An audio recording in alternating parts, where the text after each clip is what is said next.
Tapos nakanturukan. Ayan, pinipress ko na lang ng 2 minutes dahil nagdugo daw sabi ni Doc.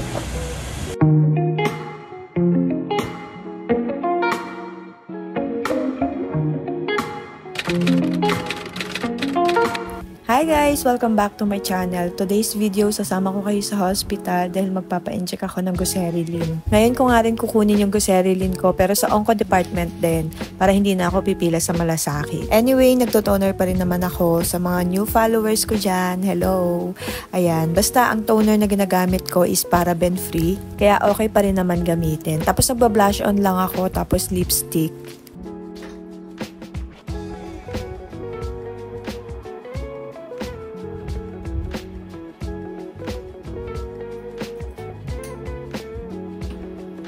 Nagamit tayo ng oil. Alis tayo ito. Hindi lang. Para hindi lang makapal dito. Hindi lang makapal dito.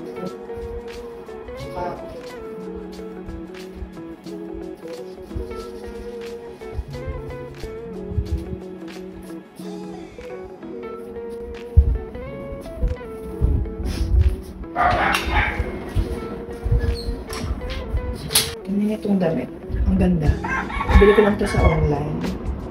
Large yung size nito. 5'2" ako. Tsaka 56 kg. Ayan. Diba? Ang ganda niya. Strawberry.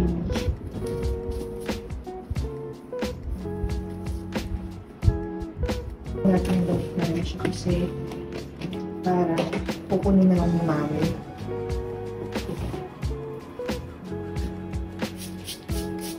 Pabango niya. Sibalin ko lang sa tiny buds na tiny buds naman. Tiny buds. Ang damit mo? Ha? Ano yung damit mo? Strawberry. Pagkakakaran siya? Yung lagay niya naman kami.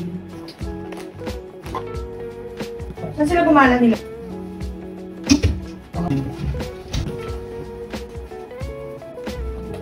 Binalawan ko na nga muna yung mga bote ni Resha para pagdating namin, huhugasan ko na lang. Saan ka galing? Saan ka nag-ikot? Ha? Saan ka nag-ikot na? Wow. Wow.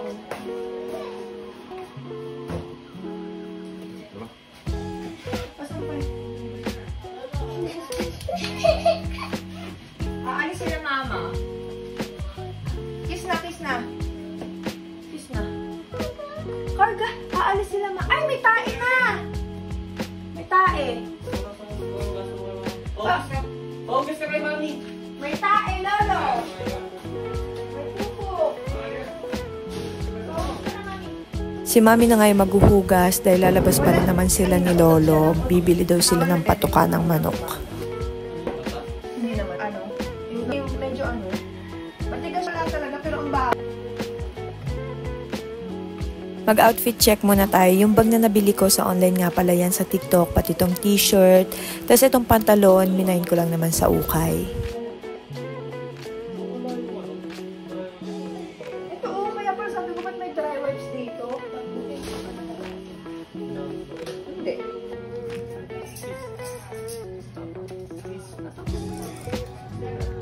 Yung bangs mo talaga.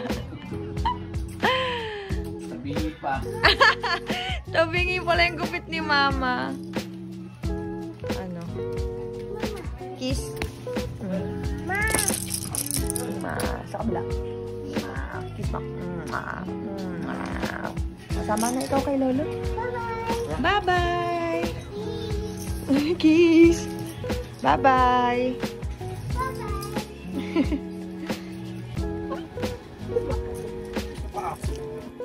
Bye-bye. Bye-bye. Wala yung wala. Oh. Bye-bye. Musta na nga muna kami dito sa nilulugawan daw ni Mac. Masarap naman yung lugaw dito. Okay naman yung lasa. Pagdating nga namin sa office nila Mac, binuk na niya ako ng angkas papuntang hospital. So, sa rest nga pala ako nagpapagamot. And feeling ko nung time na to, ang tagal na nung huli kong punta dito. Dumating nga pala ako magna 9 AM na yun. And naglagay muna ako ng white card para maipilat. Bigyan ako ng number. Pagkalagay ko nga ng white card, kinuha ko na yung Goserelin ko sa taas. Tapos hihintayin ko na lang na matawag yung number ko. Medyo matagal nga ako natawag compare sa chemo day, Monday, Wednesday, and Friday. Kasi sobrang tagal naman talaga kapag chemo day. Tapos na akong turukan. And pinipress ko na lang ng 2 minutes dahil nagdugo daw sabi nito. Tapos magpapaano ulit tayo ng Goserelin. Nakita kayo ng dose. Para sa susunod na inject natin sa susunod na inject ko ng Goserelin. Nalala ko ulit. Dahil ang mahal nung. Ayan yung schedule na tayo. Balik na kunin ko February 18 kasi yung turok ko sa February 20. Wala na halos tao nung natapos ako. Tingnan nyo ako, diba?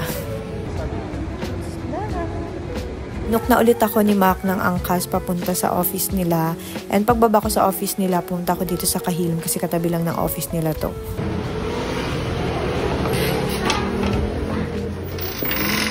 Bili kasi ako ng kape at inaantok ako.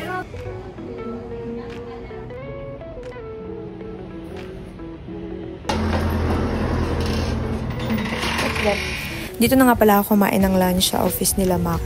Pinapayagan akong pumasok dito mag-stay hanggat pag-uwi ni Mac, sabay na kami uuwi.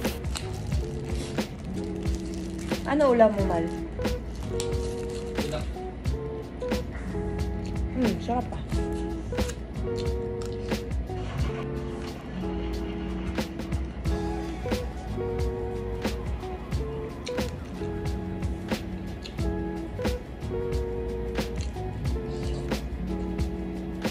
Ang bilis ng oras, alas 5 na pauwi na kami ni Mac. At ayun lang, thank you for watching. See you on my next vlog.